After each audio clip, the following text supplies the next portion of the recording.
시장을 이겨라 오늘 주제입니다. 얼어붙은 투자 심리, 약한 흐름 속에서 약세장에서 뭘 볼 것인가. 약세장에 버틸 만한 가치주 이야기 또 종목 이야기 하겠습니다. SK증권 안산지점 조상기 PB 함께합니다. 어서 오십시오. 안녕하세요. 워낙 시장이 흔들리니까 사실은 특별히 코스닥 시장 중심으로 전면에 서 있던 성장주들이 꽤 많이 흔들리고 있습니다. 그러니까 이제 가치주를 좀 주목해보자는 얘기인데 그러면 나름 선방하고 있는 주목해볼 만한 가치주 군에는 어떤 게 있습니까? 네, 말씀해 주셨듯이 연일 급락장이 펼쳐지고 있어서 가치주가 그 와중에도 조금 선방하는 모습을 보이고 있습니다. 네.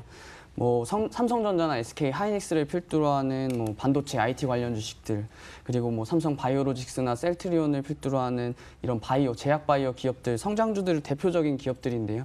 이들이 이달 들어 한 20% 가까이 하락을 하는 모습을 보이면서 가치주들과는 상반되는 모습을 보이고 있습니다.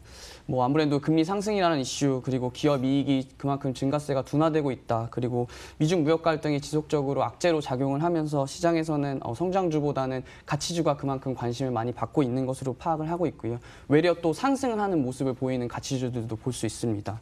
그림을 보시면서 조금 말씀을 드리고 싶은데요. 10월 이후에 주가 등락률을 보여지고 있는 그림이 준비되어 있습니다. 제가 모니터링을 해봤는데요. 이 성장주로 대표되는 반도체 섹터의 SK 하이닉스가 10월 들어서만 약 11.5% 정도 하락한 수치를 보이고 있고요. 제약바이오 섹터에서는 보톡스를 생산해내는 메디톡스가 약 27% 정도가 하락을 했습니다. 비단 어제 하루 동안에만 수치를 봐도요. 4차 산업혁명으로 대표되는 카카오 같은 경우 마이너스 5% 정도 하락을 했고요. 더존 비지온 같은 경우도 6% 정도 하락하는 모습을 보였습니다. 이처럼 이 성장주 들은 이 매크로적인 환경이 좋지 않은 상황 속에서도 보다 더 악재로 작용이 돼서 당장의 이 눈에 보이는 이익이 앞으로 가져올 성장에 대한 이익보다는 크게 관심을 받고 있지 않나. 그래서 아무래도 투자의 안전한 투자처라고 판단되는 가치주 쪽으로 관심이 쏠리고 있지 않나 볼 수 있는데요. 가치주를 몇몇 종목 말씀을 드리면요. 그림에서 보시는 것처럼 GS 홈쇼핑 같은 경우가 10월 들어서 3.7% 정도 상승하는 모습 보이고 있습니다. 원자력 발전에 대한 우려가 있었고 전기 가격 하락에 대한 부담으로 이 하락을 면치 못하고 있었던 한국전력 또한 4.4% 정도 밖에 하락을 하지 않으면서 앞에 성장주 말씀드렸던 주식보다는 상대적으로 시장에서 조정에 대한 판단을 하고 있는 것 같습니다. 한국전력이 2.37%, 한국가스공사가 3.4%, S-오일이 2.7% 어제장에서 상승하는 모습 보이면서 가치주로서의 위력을 발휘하고 있는 것 같고요. 이 시장의 어둠 속에서 나름의 가치가 빛을 발휘하고 있지 않나 판단하고 있습니다. 개인적으로 생각했을 때는 작년 말부터 시작했었던 2018년 연초까지 이어졌던 이 코스피, 코스닥의 이 성장주의 빛이 조금은 지고 이 순환적인 사이클 면에서 가치주가 조금 오를 시간이 되지 않았나 판단하고 있는 것 같고요. 또 여러 전문가들의 의견을 들어보면 그동안 이 성장주만 오르면서 성장주가 여지껏 많이 올랐고 소수의 집중된 투자가 이루어졌었기 때문에 투매 현상이 나오게 되면 아무래도 성장주 쪽에서 보다 더 많이 나오게 되기 때문에 그만큼 쉽게 하락할 수 있는 가능성이 여지가 높다고 판단을 하고 있고요. 또한 추가적으로는 이 시장의 악재라고 판단되고 있는 금리, 이 금리가 가장 중요한데요. 성장주에 대한 투자를 진행을 할 때는 앞으로 가져올 먼 미래를 받아봤을 때 그 기업의 이익이 가져올 할인율이 될 수 있는 가장 중요한 변수가 금리가 될 수 있는데요. 이 기업의 이익을 미래에서 현재로 가치로 가져올 때 이 할인을 받을 수 있는 금리가 상승하고 있다는 부분, 그래서 그만큼 주가의 하락을 작용할 수 있다는 부분, 기업의 이익이 그만큼 많이 평가받을 수 있다는 부분이 아무래도 성장주에 대한 투자가 조금 위험하지 않나라는 의견을 드리고요. 또한 기술주에 대한 실적 우려가 계속해서 진행 중입니다. 미국에서도 기술주에 대한 실적 우려가 있었지만 국내에서도 삼성전자, SK하이닉스 실적이 좋게 나왔는데도 불구하고 미래 성장은 그만큼 밝지 않다라는 투자자들의 의견이 있기 때문에 그만큼 성장주보다는 오늘 말씀드린 이 가치주에 대한 판단이 조금 관심이 쏠려야 될 수 있다는 타이밍인 것 같고요. 많은 투자자들이 정의 내리기를 가치주는 가치가 있어서 가치주라고 판단하기 쉬운데요. 정의는 뭐 이론적인 정의 같은 경우에는 주가 순자산 비율이라고 일컫는 PBR, 이 시가총액, 현재 시장에서 받고 있는 이 시가총액을 그 기업이 가지고 있는 자본 총계로 나눴을 때 이 주가 순자산 비율이라는 PBR이 나오게 되는데요. 그 PBR이 아무래도 1배 또는 1배 수준 그보다 이하인 1배 밑에서 움직이게 되면 아무래도 제 생각에는 가치주로 인정받을 수 있지 않나라고 말씀을 드리고요. 그래서 현재 시장에서 이 악재가 들이오고 있는 이 현재 시장에서는 아무래도 이 주가 순자산 비율 PBR이 1배 수준이나 1배 이하에서 머무르고 있다면, 그리고 시장에서 아무래도 조금 더 상대적으로 성장주보다는 가치주의 빛을 발휘하고 있다면 한번 관심을 가져볼 시간이 되지 않았나 말씀을 드리고 싶습니다.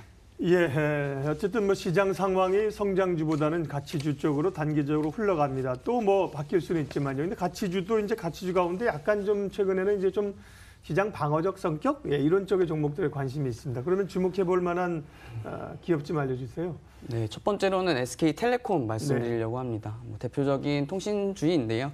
아무래도 대표적인 경기 방어주로도 많이 투자분들이 알고 계실 겁니다.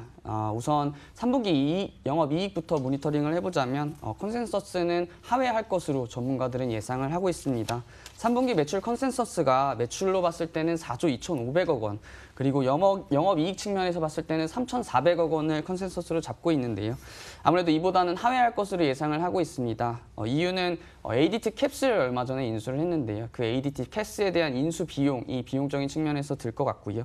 또한 신규 성장 사업의 뭐 M&A라든가 많은 자회사를 인수를 하게 되면서 그 인력 충원에 대한 인건비도 많이 포함이 됐을 거라고 예상을 하고 있습니다. 따라서 그에 따른 비용적인 측면에서 3분기 컨센서스는 다소 하회할 수 있다라는 부분을 먼저 말씀을 드리고요.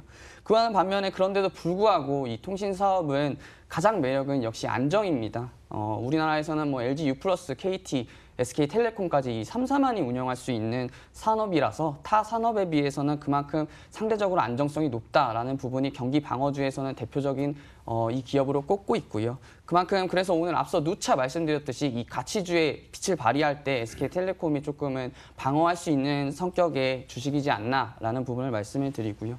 또한 SK텔레콤은 가치주의 성격과 성장주의 성격을 함께 가지고 있습니다. 이유는 통신 외에 비통신 부문에서 영업이익을 가져가고 있는데요. 11번가가 이끌고 있는 커머스 산업, 그리고 ADT 캡스가 이끌고 있는 보안 산업, 그 다음에 브로드밴드가 이끌고 있는 미디어 산업, 이 세 가지 산업 자회사가 SK텔레콤의 성장의 가치를 판단할 수 있는 잣대가 될 수 있을 것 같은데요. 이 성장 가시화에 한번 주목해 볼 필요가 있습니다. 일단 첫 번째로는 11번가가 대규모 마케팅을 기반으로 시장 그 점유율이 지속적으로 상승을 하고 있습니다. 쿠팡이나 티몬과 대비되는 이커머스 산업에서 국내 오픈마켓에서는 40% 정도의 점유율을 가져가면서 안정적인 성장을 가져가고 있고요. 이런 안정적인 성장이 지속적으로 이루어지게 된다면 2019년에는 영업 대비해서 BEP 정도의 이익을 가져올 수 있지 않나라고 예상을 하고 있습니다. 가격 좀 봐주세요, SK텔레콤. 네, 목표가는 한 30만 원 말씀을 드리고요. 손절가는 25만 원 말씀드리겠습니다. 현재가는 28만 원 수준입니다. 또 가치주 주목할 만한 기업 한 기업 더 있습니다. 네, S52를 말씀드리려고 합니다. 얼마 전에 큰 뉴스가 있었죠. 4조 8천억 원을 들여서 RUC 그리고 ODC 설비 산업의 프로젝트를 투자를 할 것이다. 그래서 이 정유회사, 현재 인식받고 있는 정유회사를 떠나서 종합화학기업으로 나설 것이다 라는 뉴스가 있었습니다. 아무래도 이 뉴스가 있었기 때문에 그 성장에 대한 가치를 받아서 S-오일은 그만큼 단기적으로 상승하고 있는 모습을 보이고 있는 것 같은데요. 지금까지 이 파라자일렌 PX로 대표되는 방향족 제품만을 생산을 했다면 이 석유화학협회에 가입을 하게 되면서 올레핀족, 에틸렌이나 프로필렌 같은 올레핀족을 생산을 하게 되면 종합 석유화학 기업으로 성장을 할 수 있을 것이다라고 인식을 받고 있습니다. 최근 하락장에서 기관과 외국인의 매매 동향을 한번 살펴보고 싶은데요. 모두 순매수입니다. 시장이 하락했던 10월 24일에도 기관은 42,735주, 외국인은 9,500주 매수했고요. 25일도 또한 그와 비슷한 형태로 순매수를 보이고 있습니다. 10월 한 달 동안 많은 물량의 외국인의 매도 물량이 쏟아졌는데도 불구하고 S-오일에 대한 투자는 외국인이 지속적으로 이루어졌고 약 3일을 제외하고는 10월 한 달 동안 SOL 외국인 순 매수 추세를 보이고 있습니다. 마지막으로는 역시 배당입니다. 이 주가를 지탱해주고 있는 그리고 외국인의 수급이 쏠리고 있는 것은 아무래도 배당에 대한 매력이 있지 않나라는 판단을 하고 있고요. 주당 배당금이 2016년에 6,200원, 2017년에 5,900원을 나타냈습니다. 시가 배당률로 따져봐도 2016년에는 7% 이상을 상회했고요. 2017년에는 5% 정도의 시가 배당률을 보였습니다. 올해도 2017년 정도의 이익을 나타내면 그만큼 주주 환원 정책을 가져오기 때문에 SOL에 관심을 가지시면 좋을 것 같고요. 예. 목표가 15만 원, 손절가 11만 원 말씀드리겠습니다. 네, 가치주에 주목하면서 오늘 SK텔레콤과 SOL 두 종목 말씀해 주셨습니다. SK증권 안산지점 조상기 PB 함께했고요. 인사드리면서 출발 마케도는 마치겠습니다. 지수가 오늘 좀 올라줘야 되는데 조금 아쉬움이 있고요. 조금 더 흐름 보면서 대응하시기 바랍니다. 고맙습니다.